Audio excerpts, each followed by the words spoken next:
Friends, బాగున్నారండి అందరూని. ఈ రోజు క్లాస్లో వచ్చేసి మనం పిల్లలకి ఏమైనా సరే చిన్న పిల్లలకి మనం ఫ్రాకులు కానీ లేదంటే ఇలాంటి బ్లౌజులు కానీ మనం లెహంగా మీద బ్లౌజులు కానీ స్టిచ్చింగ్ చేసేటప్పుడు ఒక్కొక్కసారి ఏంటంటే ప్లెయిన్గా వస్తుంది. వచ్చినప్పుడు ఒక ఫ్లవర్ ఎలా రెడీ చేసుకోవాలన్నది నేను ఈరోజు చూపిస్తాను. ఇది చూసారు కదా, రౌండ్గా మనం క్లాత్ని కటింగ్ చేసుకోవాలన్నమాట. మనకి ఏదైనా సరే ఫ్రాక్ ఏదైనా కటింగ్ చేసిన తర్వాత మిగిలిన క్లాత్తోనే అయిపోద్ది. ఏదైనా ఒక గాజు తీసుకోండి, ఈ గాజు తీసుకొని రౌండ్ సర్కిల్ ఇలా మీరు డ్రా చేసుకోండి. ఈ రకంగా కనీసం 9 పీసులు ఉంటే సరిపోద్ది. ఈ రౌండ్ ఇలాగా మనం మార్కింగ్ చేసుకుని కటింగ్ చేసేసుకోవడమే. దీనికి ఎక్కువ క్లాత్ ఏమీ పట్టదండి. మనకి కటింగ్స్లోని సైడ్ని మిగిలిపోయిన క్లాత్లతోనే మనకి ఆమ్ రౌండ్ గట్ట కటింగ్ చేసిన తర్వాత సైడ్ని మిగులుతాయి కదా, ఆ క్లాత్లతోనే మనకి సరిపోద్ది అనమాట. ఈ రకంగా 9 పీసులు అనేవి ఏదైనా సర్కిల్ కానీ ఇలా గాజు కానీ ఏదైనా ఉపయోగించి లేదంటే ఒక కప్పు కానీ యూజ్ చేసుకుని మనం ఇలా రౌండ్గా పీసులు తీసుకోవడమే. ఇప్పుడు ఒకటి తీసుకోండి. 9 పీసులు ఇలా కటింగ్ చేసుకున్నాం కదా. ఇప్పుడు ఈ చూసారా ఇలా పట్టుకుని సెంటర్కి ఇలాగా ఫోల్డ్ చేయండి. దాని తర్వాత ఇంకొకసారి ఫోల్డ్ చేస్తే 4 భాగాలు అనేవి వస్తాయన్నమాట. అదే కాటన్ అయితే కనుక మనకి ఇలా మన మార్కింగ్ చేస్తుంది ఇలా ఈ ఫోల్డింగ్ ఉండిపోద్ది అనమాట. కొద్దిగా గోరుతో ఇలా అంటే మనకి 4 లైన్లు కూడా మనకి అచ్చు పడుతుంది. దాని మీద మనం ఇలా చాక్తోని ఇలా మార్కింగ్ అనేది ఇలా పెట్టేసుకోండి. అంటే 4 భాగాలు చేసారనమాట కరెక్ట్గా సెంటర్కి. ఇప్పుడు రెండో పీస్ తీసుకొని ఇలా సేమ్ అదే ఫోల్డింగ్ని ఇలా చేసుకోండి. చేసుకున్న తర్వాత ఇలా కార్నర్ పాయింట్ ఉంది కదా, ఈ కార్నర్ పాయింట్కి మనకి 2 పేటల మీద సూది దారం ఎక్కించుకుని దాని తర్వాత ఇలా చూసారా ఒక బాక్స్లోని ఇలా కరెక్ట్గా సెంటర్కి ఇలా పెట్టండి. పెట్టిన తర్వాత ఇటువైపు నుంచి ఇలాగా చిన్న టాకాలు వేసేయాలన్నమాట. మనం ఇలా నాట్స్ పెట్టుకుంటాం కదా స్టిచ్చింగ్ చేసినట్టుగా, ఇలా ఒక 2 సార్లు 3 సార్లు ఇలా స్టిచ్చింగ్ చేసి ఇలా సూదిలోంచి ఇలా తీసిన తర్వాత 2 దారం మధ్యలోంచి ఇలా తీస్తే అక్కడికి మనకి నాట్ అనేది పడిపోద్ది. చూస్తున్నారు ఈ రకంగా ఇలా గుచ్చిన తర్వాత ఆ సూదిని కొద్దిగా తీసి దాని తర్వాత ఈ దారంకి సెంటర్లోంచి ఇలా తీసుకుంటే మనకి ముడి పడిపోద్ది. ఇలా ఒకటి అయిపోయింది కదా, అలా అదే రకంగా ఇప్పుడు రెండో పీస్ని తీసుకోండి. ఇలా రెండో పీస్ తీసుకుని కూడా ఇలా మధ్యలోకి ఫోల్డ్ చేయాలి. దాని తర్వాత ఇంకో ఫోల్డింగ్ చేయాలి. చేసిన తర్వాత ఈ కార్నర్ పాయింట్ ఉంది కదా, ఇలా ఈ కార్నర్ పాయింట్ని ఇలా సెంటర్కి ఇలా పెట్టుకోవాలన్నమాట. ఇటువైపు పక్కన పెట్టండి.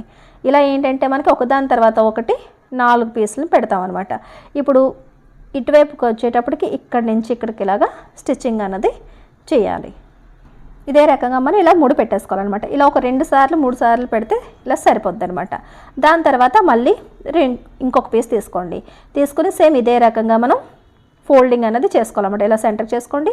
మళ్ళీ ఇంకొకసారి సెంటర్ చేసుకుని కార్నర్ పాయింట్ ఇలా సెంటర్లో పెట్టి ఇప్పుడు కుట్టిన దాని పక్కన పెడితే సరిపోద్ది అనమాట. ఇలా పెట్టి మళ్ళీ ఇక్కడ కూడా ఇలా 3 అనేది పెట్టేసుకోవాలి. ఇలా ఏంటంటే ఇప్పుడు 3 పీసులు అయినాయి కదా, ఇప్పుడు ఇలా 3 అయిపోయిన తర్వాత ఇప్పుడు ఈ 4వ పీస్ను కూడా సేమ్ అదే రకంగా తీసుకోండి. ఈ నాట్ అనేది మాత్రం కొద్దిగా టైట్గా వేసుకోండి.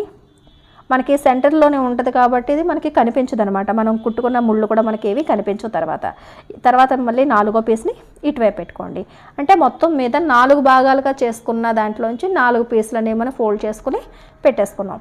ఇలా మొత్తం స్టిచ్చింగ్ అయిపోయిన తర్వాత ఇటువైపు నుంచి సెంటర్ నుంచి సూదిని ఇలా మనం మొత్తం స్టిచ్చింగ్ అయిపోయిన తర్వాత సూదిని సెంటర్ నుంచి లోపల వైపుకి అటువైపుకి తెచ్చేసుకోవాలన్నమాట. చూస్తున్నారు కదా ఇలా ఫ్లవర్ కింద వచ్చింది కదా. ఇప్పుడు సెంటర్ నుంచి ఇలా గుచ్చి ఇటువైపుకి కరెక్ట్గా తీసేసుకోండి. మళ్ళీ ఇటువైపు కూడా సేమ్ అదే రకంగా మళ్ళీ ఈ మిగతా 4 పీసులను కూడా ఇటువైపు మనం అరేంజ్ చేస్తాం అనమాట. ఇప్పటి వరకు మీరు ఎలాగైతే స్టిచ్చింగ్ చేశారో అదే రకంగా ఇటువైపు కూడా స్టిచ్చింగ్ చేసుకోవాలి. సెంటర్ నుంచి ఇలా పెట్టండి. పెట్టిన తర్వాత ఇక్కడ కూడా మీరు నాట్ చేసేయండి.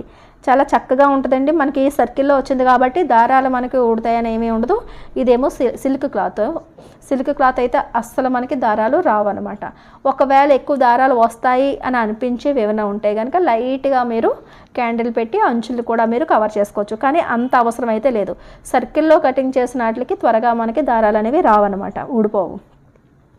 ఇప్పుడు ఈ రకంగా మళ్ళీ రెండవది ఇదే రకంగా ఒకదాని తర్వాత ఒకటి 4 కూడా మనం స్టిచ్చింగ్ చేసేసుకోవాలి. ఇది చూడండి, ఇది అలా అయిపోయిన తర్వాత రెండోది కూడా అయిపోయింది కదా. ఇప్పుడు 3వ పీస్ కూడా ఇలా ముందు సూది దారంలోంచి ఇలా ముడి పెట్టిన తర్వాత 3వ పీస్ కూడా తీసుకుందాం. ఇది చూడండి, ఇలా తీసుకున్న తర్వాత ఇలా మనం ఫోల్డింగ్ చేసుకుని మొత్తం 4 కూడా ఇలాగే మళ్ళీ రెడీ చేసేసుకోవాలన్నమాట. ఇలా కరెక్ట్గా సెంటర్లో ఫోల్డ్ చేసుకోండి. సెంటర్ది ఇలా పట్టుకుని ఇక్కడ ఫోల్డింగ్ ఉన్న దగ్గర చక్కగా మనం స్టిచ్ చేసేయాలన్నమాట. ఈ రకంగా ఇప్పుడు ఏంటంటే మధ్యలో ఒక సర్కిల్ వచ్చింది, అటువైపు ఏమో 4 ముక్కలు, ఇటువైపు ఏమో 4, మొత్తం మీద మనకి కావాల్సినవి 9 అనమాట. ఇప్పుడు 3 అయిపోయినాయి కదా, ఇది 4వది. ఇది కూడా సేమ్ అదే రకంగా స్టిచ్చింగ్ ఇలా ఫోల్డ్ చేసుకొని మిగిలిన వైపుకి ఇలా పెట్టేసుకోండి. ఇలా పెట్టుకొని నీట్గా స్టిచ్ చేసేసుకోవడమే. దీని తర్వాత ఏంటంటే మనం ప్రతి పీస్కి కూడా జాయింట్ చేసుకుంటూ ఒక్కొక్క నాట్ అనేది వేసుకోవాలన్నమాట. ఇక్కడ వరకు మనకు అయిపోయింది కదండి, 9 పీసులు మనం అరేంజ్ చేసుకున్నాం. ఇప్పుడు చూడండి, ఇప్పుడు ఇక్కడ నుంచి మనం ఇటు పక్కనే ఉన్న 2 ఆటలని ఇలా పట్టుకోవాలి. ఇది చూపిస్తాను చూడండి. ఇలా పక్కన ఉన్నాయి కదా, ఇది ఈ పక్కన ఉన్నది 2 తీసుకుని దాని మధ్యలోంచి ఈ మధ్యలోకి మనం ఇలా పట్టుకుని మూడు అనేది పెట్టుకోవాలన్నమాట. ఎందుకంటే 2, 4 కూడా సపరేట్గా మనం స్టిచ్చింగ్ చేస్తాం కాబట్టి విడిపోయినట్టుగా అయిపోతాయి. మనకి ఒక ఫ్లవర్ రావాలి అనుకుంటే కనుక మళ్ళీ ఈ పక్క నుంచి ఇప్పుడు మనం ఫోల్డింగ్ చేసిన ఇంకో పక్కకు తీసుకుని ఆ రెండిట్లకి సెంటర్ని ఇలా పట్టుకుని రెండిట్లకి మధ్యలోంచి ఇలా మళ్ళీ సూదితోని ఇలా తీసుకురావాలన్నమాట. తీసుకొచ్చి అక్కడ ఒక నాట్ వేయండి. ఈ రకంగా ఏంటంటే 4 పీసులని కూడా ఒక దాంట్లోంచి ఒకటి సెంటర్ పాయింట్లకి మళ్ళీ మనం కలిపేము అంటే కనుక ఫ్లవర్ మోడల్ వస్తుంది అనమాట. చక్కగానే మనకి రేఖల కింద వస్తుంది. ఇప్పుడు చూసారు, ఈ సెంటర్లోంచి ఇలా మనం తీసాం కదా, తీసిన తర్వాత ఇక్కడ 3 పెట్టేసుకున్నాం. దాని తర్వాత మొత్తం స్టిచ్చింగ్ అయిపోయిన తర్వాత చూసారు, ఇలా స్టిచ్చింగ్ అయిపోయిన తర్వాత మళ్ళీ రెండో వైపుకి వెళ్ళాలి. ఇక్కడి నుంచి చూసారు, ఈ సెంటర్ 2 పట్టుకుని రెండిట్ల మధ్యలోంచి మనం ఇలా సూదిని ఇలా తీసుకురావాలి.